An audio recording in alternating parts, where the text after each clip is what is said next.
Adjacent, next to. Adjacent means next to. Opposite means across from. So if two apartments are adjacent to each other, then they are next to each other or on the same side of the hallway with a common wall. If two apartments are opposite each other, then they are across from each other or across the hall from each other.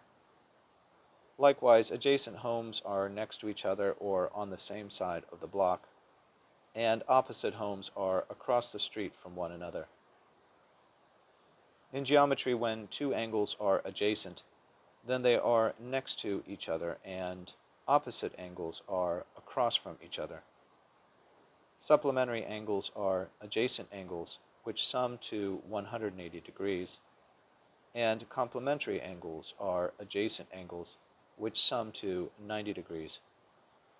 Vertical angles are angles which are opposite from one another and are equal. Note that, quote, vertical, end quote, angles are not necessarily up and down, but are across from each other. In geometry, adjacent means next to. Antonyms, opposite. Related words, supplementary angles, complementary angles.